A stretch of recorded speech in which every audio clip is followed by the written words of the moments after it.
Guys, कैसे हैं आप सभी। Welcome to my YouTube channel Rafael educational hub.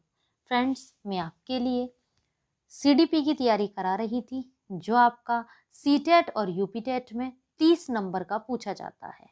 तो फ्रेंड्स, आज मैं आप सभी के लिए सीडीपी की क्लास 7 लेकर आई हूँ।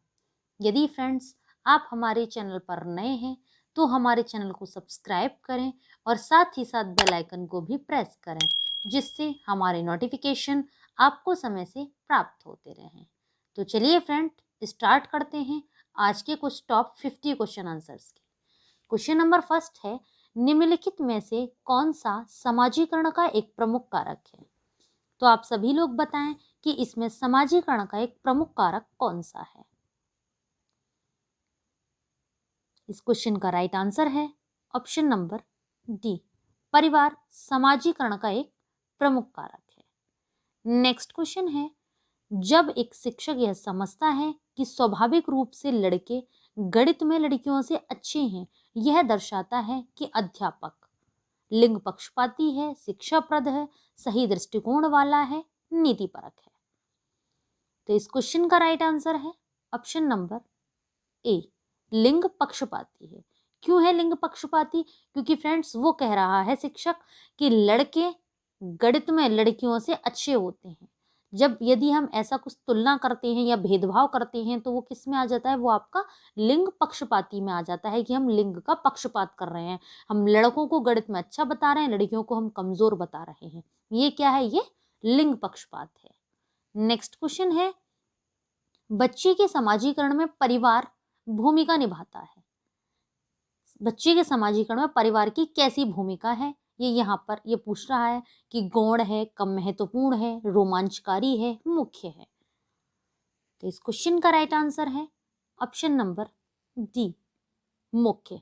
बच्चे के समाजीकरण में परिवार मुख्य भूमिका निभाता है, क्योंकि सबसे पहले जब बच्चा छोटा होता है तो अपने परिवार में रहता है और वह अपने परिवार से ही समाजीकरण को सीखता है। नेक्स्ट क्वेश्चन है, एक प्रक्रिया जिसके माध्यम से मानव शिशु समाज के सक्रिय सदस्य के रूप में निष्पादन करने के लिए आवश्यक कौशलों का अर्जन करना प्रारंभ कर देती है। तो कौन सी प्रक्रिया है ये ऐसी? तो इस क्वेश्चन का राइट आंसर है ऑप्शन नंबर सी, समाजीकरण।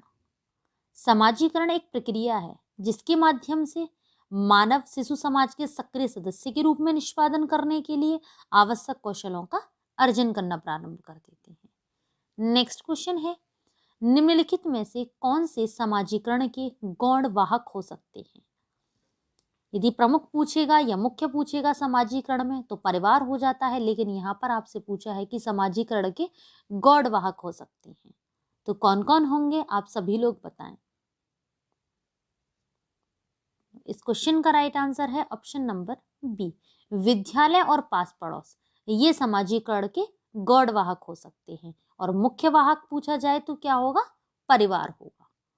नेक्स्ट क्वेश्चन है, लिंग है क्या है? जैविक सत्ता है, शारीरिक संरचना है, सहज गुण है, सामाजिक संरचना है।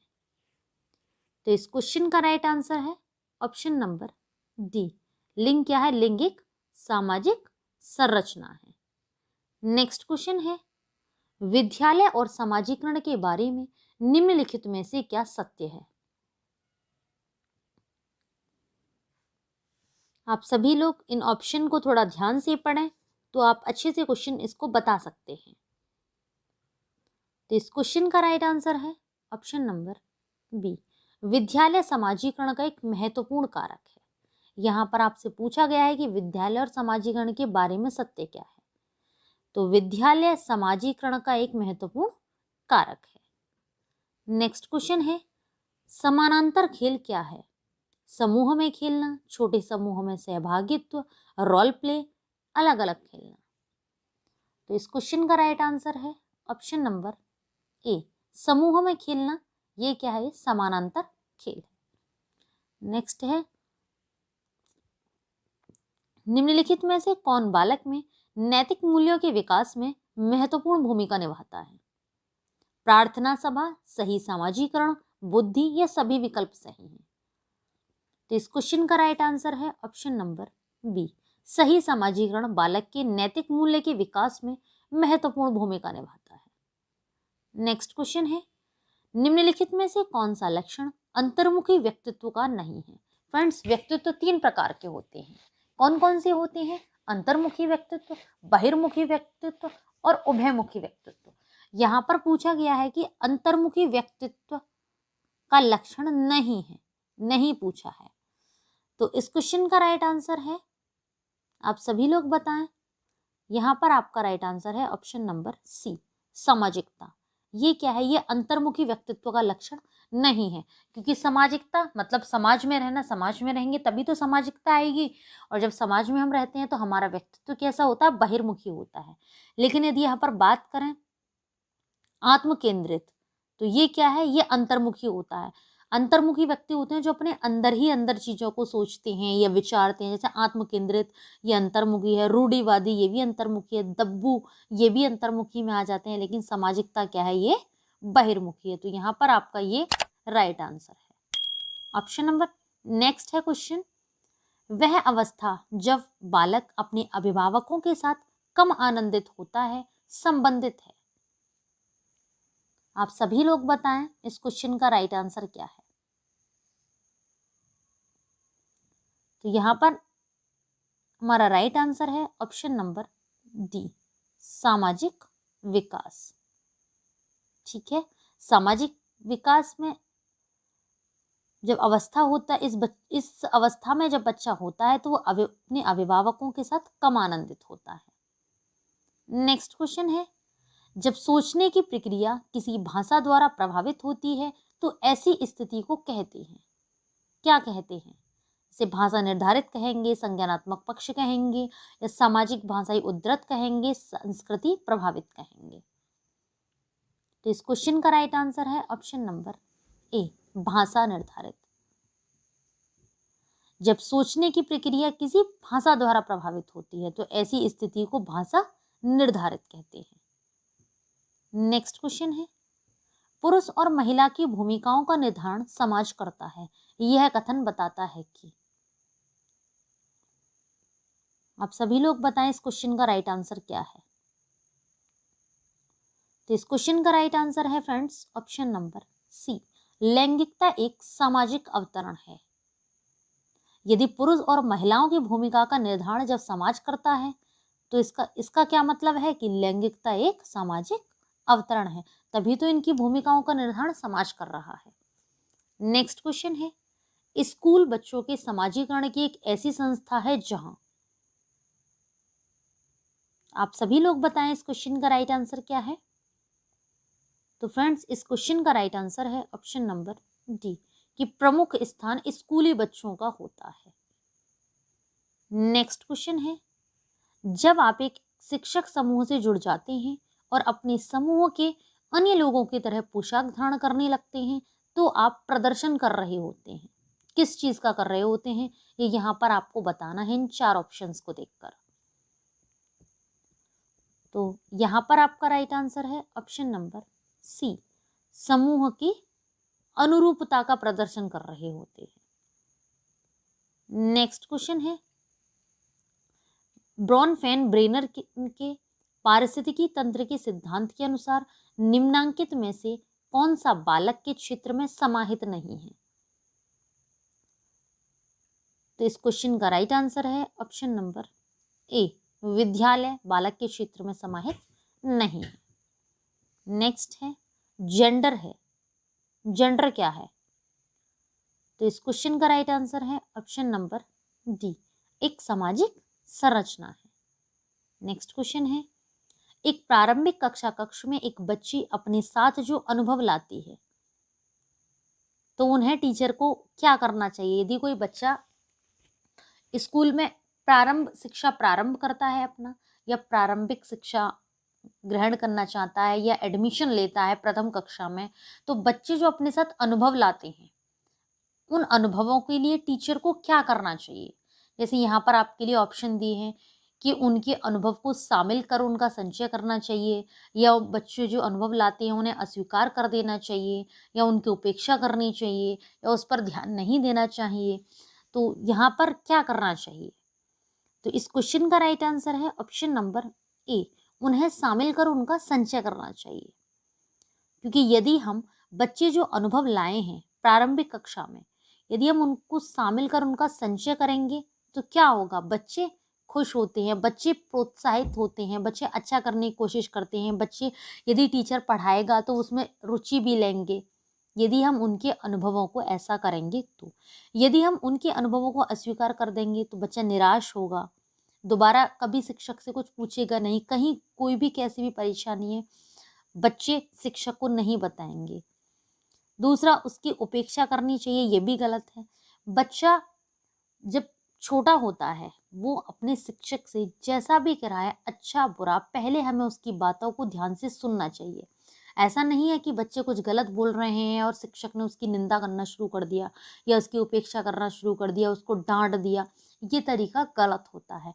क्योंकि यदि हम बच्चे को डायरेक्ट ऐसा बोलते हैं तो बच्चा क्या होता है, नकारात्मक सोचने लगता है।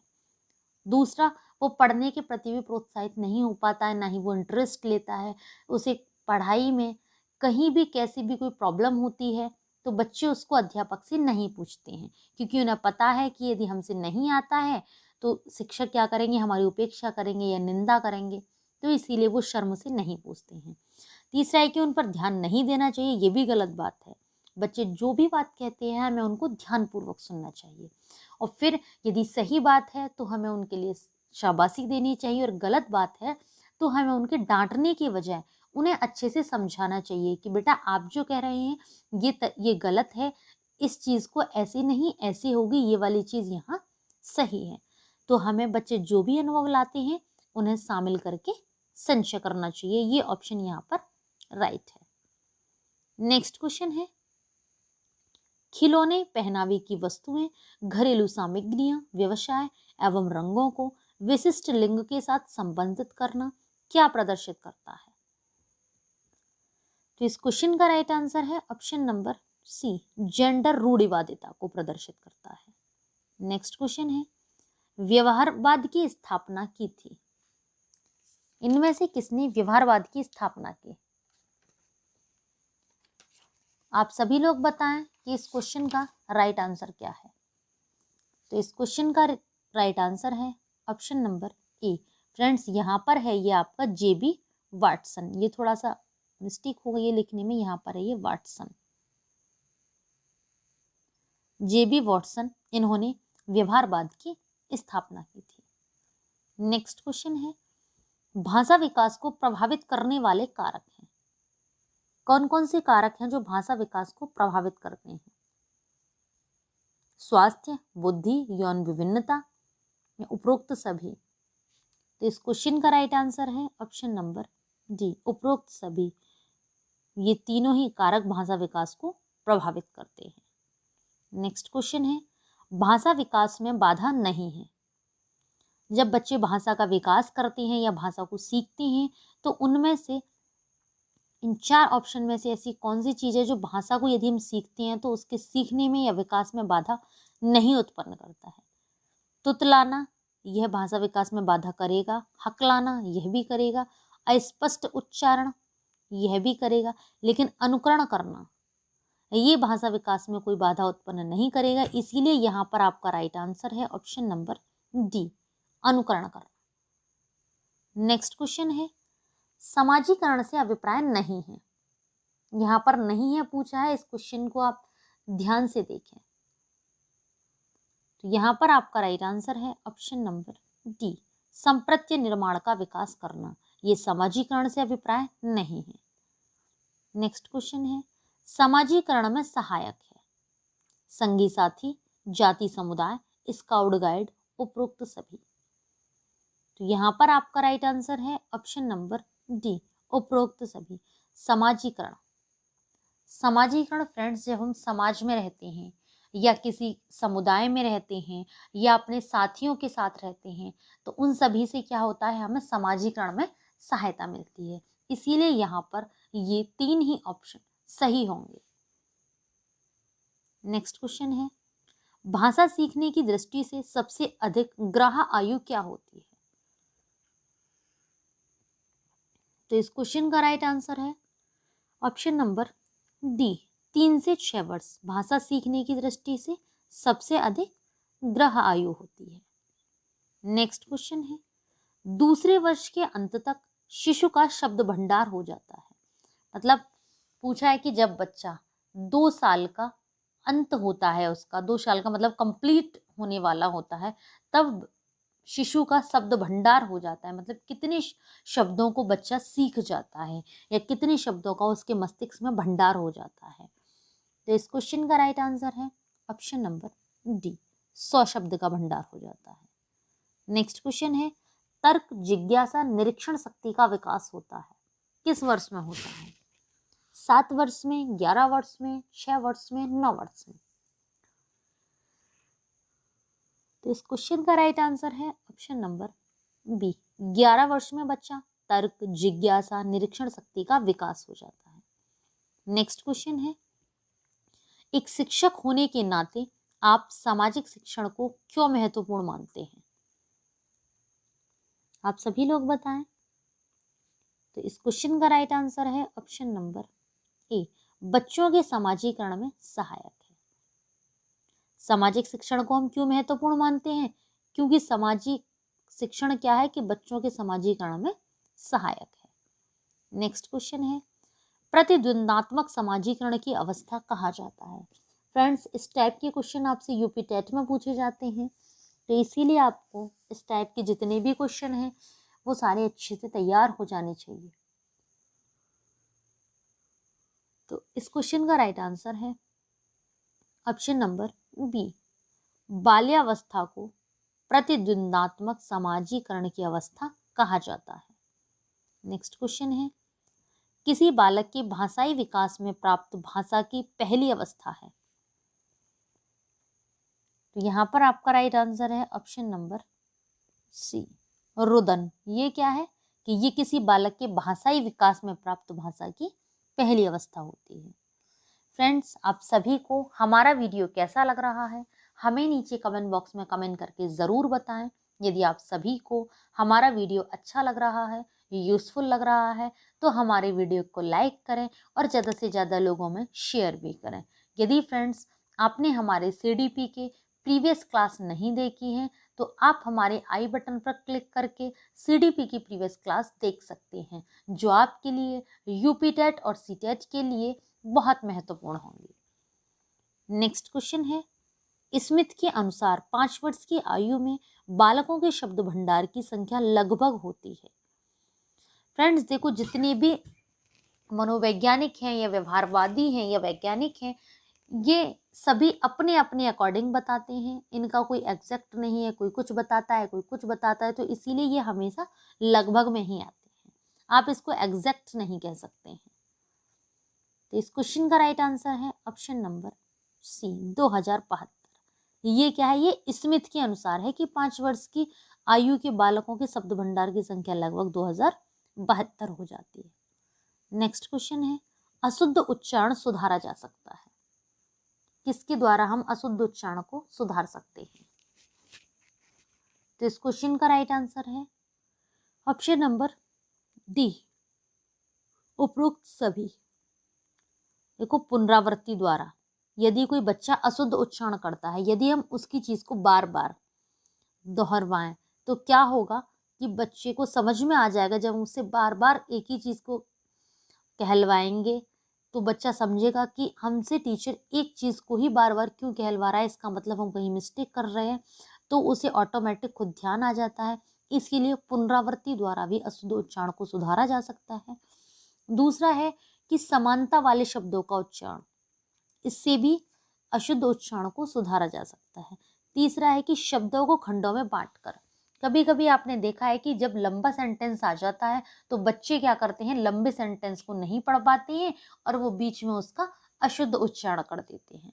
तो उसको हम क्या कर सकते हैं कि उस लंबे पैराग्राफ को हम एक साथ ना पढ़ के उसमें बीच बीच में कॉमा दे के या जहाँ भी कॉमा लगा हुआ वहाँ पर थोड़ा थोड़ा गैप लेके यदि हम पढ़ेंगे, उसको शब्द को खंडों में बांट बांट कर पढ़ेंगे तो क्या होगा, बच्चा शुद्ध उच्चारण करेगा और इस तरीके से हम अशुद्ध उच्चारण को भी सुधार सकते हैं। इसीलिए यहाँ पर आपके ये तीनों ही ऑप्शन राइट है। नेक्स्ट क्वेश्चन है, किसी बालक में भाषा विकास के उत्तरकालीन रूप की दूसरी अवस्था है। तो इस क्वेश्चन का राइट आंसर है ऑप्शन नंबर बी, शब्द भंडार का निर्माण। ये क्या है? ये किसी बालक में भाषा विकास के उत्तरकालीन रूप की दूसरी अवस्था है। नेक्स्ट क्वेश्चन है, किसी बालक के भाषा विकास को प्रभावित करने वाला कारक नहीं है। यहाँ पर पूछा है कि भाषा विकास को प्रभावित करने वाला कारक नहीं है, तो नहीं को एक बॉक्स में बंद कर लेते हैं जिससे कि हमारा क्वेश्चन गलत ना हो। तो इस क्वेश्चन का राइट आंसर है ऑप्शन नंबर सी, अच्छा स्वास्थ्य। इसका फ्रेंड्स भाषा विकास को प्रभावित करने से कोई भी मतलब नहीं है, और यहाँ पर आपसे नहीं ही पूछा है, तो हमारा यहाँ पर option number C is the right answer होगा कि अच्छा स्वास्थ्य। नेक्स्ट क्वेश्चन है, निम्न में से क्या भाषा शिक्षण का सिद्धांत है? रुचि का सिद्धांत, व्यक्तिक भिन्नता का सिद्धांत, क्रिया का सिद्धांत, ये सभी। तो इस क्वेश्चन का राइट आंसर है ऑप्शन नंबर डी, ये सभी। ये तीनों ही सिद्धांत क्या है? भाषा शिक्षण के सिद्धांत है। नेक्स्ट क्वेश्चन है, निम्नलिखित में से क्या भाषा दोष नहीं है? ध्वनि में शुद्ध उच्चारण होना, ये भाषा दोष है। ध्वनि का अत्यंत तीव्र होना, ये भी क्या है? ये भी भाषा दोष है। ध्वनि के प्रतिस्थापन का न होना, ध्वनि में पुनरावृत्ति होना, ये सभी क्या है? ये भाषा दोष यहाँ पर पूछा है कि नहीं है। तो यहाँ पर आपका राइट आंसर है ऑप्शन नंबर सी, कि ध्वनि के प्रतिस्थापन का न होना, ये भाषा दोष नहीं है। नेक्स्ट क्वेश्चन है, निम्न में से क्या किसी बालक के भाषा विकास का प्रारंभिक रूप नहीं है? यहाँ पर पूछा है कि प्रारंभिक रूप नहीं है, तो इस क्वेश्चन का राइट आंसर होगा ऑप्शन नंबर बी, आकलन। ये बालक के भाषा विकास का प्रारंभिक रूप नहीं है, जबकि रोना, हाव भाव, बदलाव, ये सभी क्या है? ये बालक के भाषा विकास का प्रारंभिक रूप है। नेक्स्ट क्वेश्चन है, समाजीकरण की प्रक्रिया है जिसे बच्चे वयस्क सीखते हैं।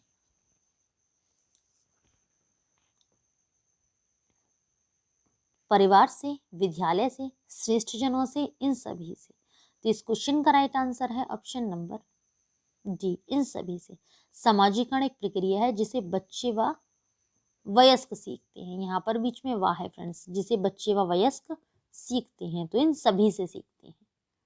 नेक्स्ट क्वेश्चन है, विद्यालय बच्चों का अपने परिवार, जाति, आस पड़ोस से अर्जित किस दृश्य प्रवृत्ति को दूर कर उनका समाजीकरण करते हैं? संकीर्णता, अंधविश्वास, कुरीतियां, यह सभी। तो यहाँ पर आपका राइट आंसर है ऑप्शन नंबर डी, यह सभी। नेक्स्ट क्वेश्चन है, समाजीकरण की प्रक्रिया में शिक्षक का उत्तरदायित्व है। क्या है शिक्षक का उत्तरदायित्व? समाजीकरण वातावरण का निर्माण, सामूहिक कार्यों को प्रोत्साहन, सांस्कृतिक कार्यों को प्रोत्साहन, उपरोक्त सभी। तो इस क्वेश्चन का राइट आंसर है ऑप्शन नंबर डी, उपरोक्त सभी। नेक्स्ट क्वेश्चन है, विद्यालय समाजीकरण के क्षेत्र में न केवल इसका अभिकरण है अपितु वह समाज की सांस्कृतिक प्रगति का है। तो इस क्वेश्चन का राइट आंसर है ऑप्शन नंबर ए, संरक्षक भी है। नेक्स्ट है, बालक के सामाजिक विकास में सबसे महत्वपूर्ण है, क्या है? जाति भेद, आनुवंशिकता, वातावरण, ए और सी दोनों। तो इस क्वेश्चन का राइट आंसर है ऑप्शन नंबर सी, वातावरण। बालक के सामाजिक विकास में सबसे महत्वपूर्ण क्या है? वातावरण है। नेक्स्ट क्वेश्चन है, छात्राओं पर लैंगिक भेदभाव का प्रभाव पड़ता है उनके, किससे पड़ता है? तो इस क्वेश्चन का राइट आंसर है ऑप्शन नंबर डी, सभी से। छात्राओं पर लैंगिक भेदभाव का प्रभाव पड़ता है सामाजिक उत्थान में, सामाजिक दृष्टिकोण में, शैक्षिक योग्यता में, या सभी में। तो इस क्वेश्चन का right answer option number D है। नेक्स्ट क्वेश्चन है, लैंगिक भेदभाव को दूर करने के लिए शिक्षा व्यवस्था में आवश्यक उपाय हैं। क्या क्या उपाय हैं? तो इस क्वेश्चन का राइट आंसर है ऑप्शन नंबर बी, कि छात्र छात्राओं के लिए समान प्रावधान। यदि हम छात्र और छात्राओं के लिए समान प्रावधान रखेंगे, समान प्रावधान देंगे, तो क्या होगा? इससे हम लैंगिक भेदभाव को दूर करने में आवश्यक होंगे ये। नेक्स्ट है, समाजीकरण की प्रक्रिया में किसी बच्चे के सामाजिक मूल्यों और सामाजिक प्रतिमानों को सीखने की संभावना निर्भर करती है। किस पर करती है? तो इस क्वेश्चन का राइट आंसर है ऑप्शन नंबर बी, बच्चे के साथी समूहों पर निर्भर करती है। नेक्स्ट क्वेश्चन है, समाजीकरण की प्रक्रिया में अनुकरण को उपयोगी तथा विकासात्मक बनाने के लिए आवश्यक तत्व है। तो इस क्वेश्चन का राइट आंसर है ऑप्शन नंबर ए, परिवार एवं पड़ोसी। नेक्स्ट है, निम्नलिखित में से समाजमिति विधि के प्रणेता हैं हर्बर्ट, जीन पियाजे, जे.एल. Moreno, Thorndike. तो इस क्वेश्चन का राइट आंसर है option number C, J L. Moreno समाजमिति विधि के प्रणेता हैं। नेक्स्ट है, किसी बात को अच्छी तरह याद रखने के लिए अच्छी तरह सीख लेना आधी से ज्यादा लड़ाई जीत लेना है। यह कथन किस प्रसिद्ध मनोवैज्ञानिक का है? Skinner, Guilford, Rayburn, Haber. तो यहां पर आपका राइट आंसर है ऑप्शन नंबर बी, गिलफोर्ड का है। नेक्स्ट है, वर्तमान समय में मनोविज्ञान है मस्तिष्क का विज्ञान, व्यवहार का विज्ञान, चेतना का विज्ञान, आत्मा का विज्ञान। तो इस क्वेश्चन का राइट आंसर है ऑप्शन नंबर बी, व्यवहार का विज्ञान। ये क्या है? वर्तमान समय में मनोविज्ञान का अर्थ है। नेक्स्ट क्वेश्चन है, और आज की वीडियो का लास्ट क्वेश्चन भी है, एक अध्यापक को अपनी कक्षा में निम्न में से किस तत्व को नकारना चाहिए? तो यहां पर आपका राइट आंसर है ऑप्शन नंबर बी, छात्र छात्राओं के मध्य लैंगिक भेदभाव को नकारना चाहिए। तो इस क्वेश्चन का राइट आंसर है ऑप्शन नंबर बी, कि छात्र छात्राओं के मध्य लैंगिक भेदभाव को नकारना चाहिए। मतलब ये है कि हमें छात्र छात्राओं के मध्य भेदभाव नहीं करना चाहिए। जितना छात्र कर सकते हैं उतना छात्राएं भी कर सकती हैं। तो फ्रेंड्स, आप सभी को हमारा वीडियो कैसा लगा हमें नीचे कमेंट बॉक्स में कमेंट करके ज़रूर बताएं, क्योंकि जब आप सभी लोग कमेंट करते हैं तो हम लोग नेक्स्ट वीडियो के लिए मोटिवेट होते हैं और कोशिश करते हैं कि आपके लिए अच्छे से अच्छा वीडियो प्रोवाइड कराया जाए। फ्रेंड्स, यदि आपने हमारे CDP के प्रीवियस क्लास नहीं देखे हैं तो नीचे डिस्क्रिप्शन में लिंक दिया हुआ है, आप हमारे दिए हुए लिंक पर क्लिक करके CDP के प्रीवियस क्लास देख सकते हैं। फ्रेंड्स, यूपी टेट और CTET में आपके लिए 30 नंबर का CDP आता है, 30 नंबर का EVS आता है, 30 नंबर का हिंदी आता है, 30 नंबर का मैथ आता है और 30 नंबर का आपका इंग्लिश या संस्कृत में से चॉइस होती है। तो आपके 5 सब्जेक्ट आते हैं CTET और यूपी टेट में। तो उसमें से फ्रेंड्स मैं CDP की तैयारी करा रही हूँ और EVS की, यूपी टेट और CTET के जितने भी इम्पोर्टेंट टॉपिक हैं उन सभी के लिए मैं पहले ही वीडियो प्रोवाइड करा चुकी हूँ। यदि आपने अभी तक EVS के वो वीडियो नहीं देखे हैं तो आप हमारे YouTube channel Rafael educational hub पर जाकर EVS के वो सारी वीडियो देख सकते हैं जो आपके लिए यूपी टेट व CTET की दृष्टि से बेहद महत्वपूर्ण होंगे।